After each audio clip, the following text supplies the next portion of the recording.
boa tarde a todos. Estamos iniciando mais um episódio do podcast, do projeto Podcast da Subseção de Porto Ferreira, e hoje com o tema Advocacia Moderna, Presença Digital e Estratégia Jurídica para Empresas. E para falar sobre o tema, convidamos a advogada, a doutora Gabriela Orraine. Boa tarde, doutora, bem-vinda. Muito obrigada, doutor. Agradeço demais pelo convite, estou muito honrada. Doutora, conta um pouquinho para a gente da sua trajetória na advocacia. Bom, me formei na Universidade Brasil, fui bolsista do ProUni durante todo o meu curso. Posteriormente, eu fiz estágio com o Dr. Rodrigo e com a doutora Manuela, ali eu permaneci durante 2 anos. E aí, após passar no exame da ordem, eu decidi abrir o meu próprio escritório, né? Estou aí já com alguns meses de escritório aberto. Como formação complementar, eu tenho pós-graduação em Direito do Trabalho e Processo do Trabalho, tenho pós-graduação em Marketing Jurídico, que, como o senhor sabe, para nós advogados, o marketing funciona de uma forma diferente. Nós temos ali algumas diretrizes da OAB a serem seguidas. Tenho pós-graduação em Direito de Família e Sucessões e estou numa pós-graduação em Empresarial, voltado para a parte ali do trabalhista, da blindagem empresarial. Tema advocacia moderna, né? Presença digital. Por que o advogado tem que investir em rede social, por exemplo? Doutor Eric, hoje a rede social é uma vitrine mundial. Diferente da velha advocacia, hoje nós, jovens advogados, não precisamos abrir um escritório e rezar para cair uma indicação ou algo assim. A presença digital nos fortalece, nos aproxima do nosso cliente, porque os clientes eles precisam sentir confiança no advogado que eles estão contratando, né? Exatamente. E hoje a internet nos possibilita atender gente não só do Brasil inteiro, como do mundo todo, né? Eu tenho clientes de alguns outros estados que me conheceram através da rede social. Através da presença digital. Sim. E a questão do marketing, né? Que a doutora mencionou, o marketing da OAB, que tem algumas regras que são diferentes, né? E como é que funciona com questão de conteúdo? Como funciona isso para o advogado? O advogado ele pode fazer o marketing desde que o marketing tenha caráter informativo, né? Nós não podemos fazer autopromoção, nós não podemos falar para o cliente, me contrate porque eu sou melhor do que o outro advogado. Realmente o marketing, para nós advogados, veio no sentido de nós passarmos o nosso conhecimento para que as pessoas saibam dos direitos dela. Então, o objetivo desses conteúdos do advogado seriam mais informativos, é isso? Isso, exatamente. E um exemplo. Vou te dar o exemplo de quadros, né, que os profissionais desenvolvem, como é o meu caso.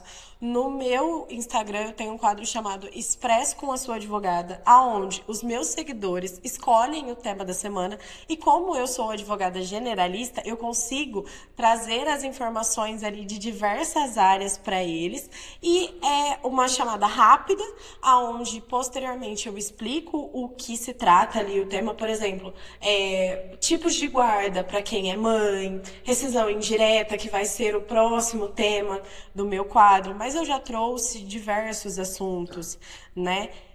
E aí nós trazemos isso que aí as pessoas que têm esse tipo de problema, elas conseguem ver que ela tem o devido direito e entrar em contato, às vezes não com você, mas com o profissional da confiança dela para fazer com que o direito dela seja exercido. Sim, e isso serve não só para tema generalista, mas também para...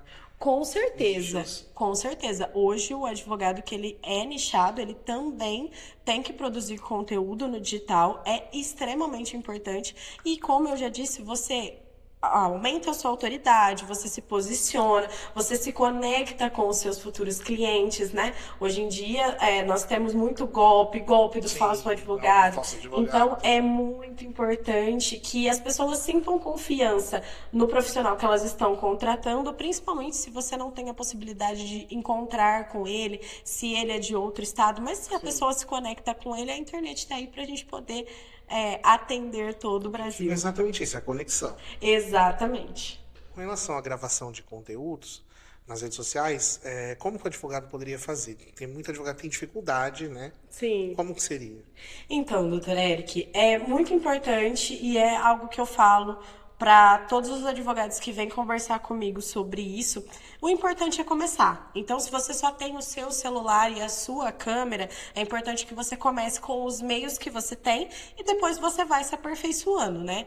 É por óbvio que é muito legal se você consegue contratar um social media, uma empresa de marketing especializado em advocacia, né? Para poder seguir todas as normas da OAB, para te dar um norte. Mas se você não tem, é muito importante que você comece da forma como você tem ali com os seus meios. Até mesmo porque a minha social media sempre fala para mim desde o começo, e eu também já fui muito travada para gravar, que o digital ele mexe com o seu ego. Ele mexe com o seu ego porque você vai ficar preocupado se as outras pessoas vão estar te olhando, se as outras pessoas vão te julgar, quando na verdade, exatamente, a vergonha ela não paga boleto. Sim, né? verdade. E se nós temos o meio de prospecção de clientes pelo digital, por que não usar? Então, uma dica que eu dou para você que está me assistindo, comece com as ferramentas que você tem. E é muito importante também o advogado ter a ciência de que não é só as trends. As trends, elas são excelentes para te gerar visualizações ali no seu perfil e fazer com que ele alavanque. Sim. Mas é muito importante também que você tenha conteúdos no seu perfil que tragam informações, como a gente já conversou anteriormente, para que o seu cliente conecte com você e veja a importância. Não, eu vou seguir esse advogado porque ele traz assuntos relevantes para o meu dia a dia. Entendi. Doutora, a gente falou até em nichos da advocacia. A doutora tem um nicho que tem mais afinidade? Olha, apesar de atender todos os nichos, eu tenho mais facilidade, eu tenho um amor pelo direito empresarial, principalmente voltado ali para o preventivo empresarial, olhando ali para a área do direito do trabalho, que, querendo ou não, é onde eu tive afinidade nos meus primeiros passos ali pós a faculdade. Doutora, na sua opinião, o empresário ainda vê a advocacia como um custo? Doutora Eric, infelizmente sim. O empresário ele ainda vê a advocacia como um custo, né?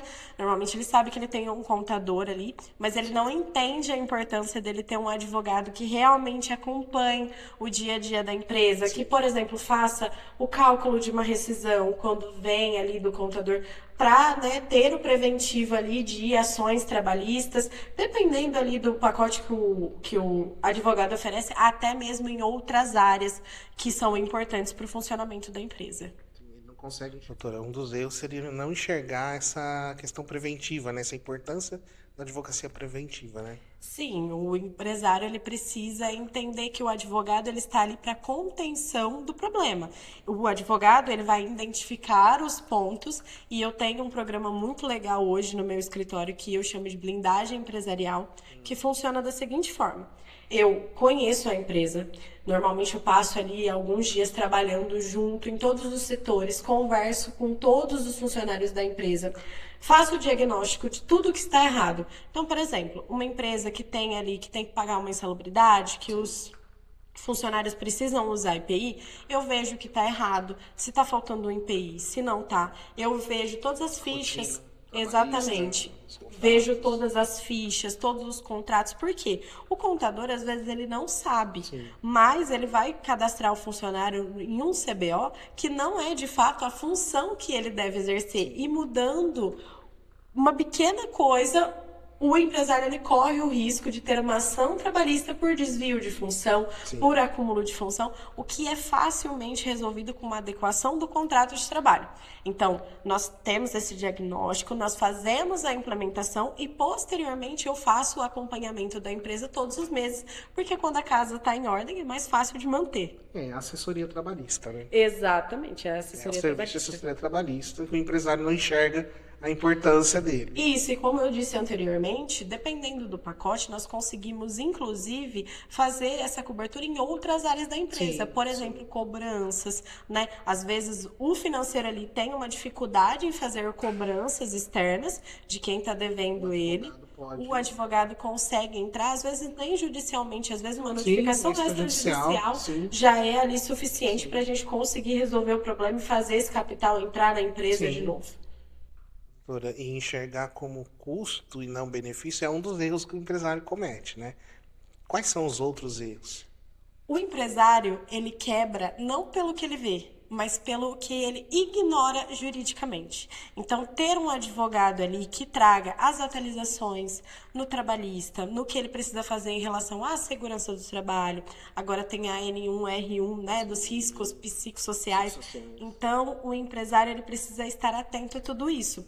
Porém, ele não consegue, né? Ele tem que fazer a gestão ali de uma empresa, se for uma empresa grande, todos os funcionários, o custo ali do operacional. Então, é extremamente importante que ele tenha alguém para fazer esse auxílio para ele.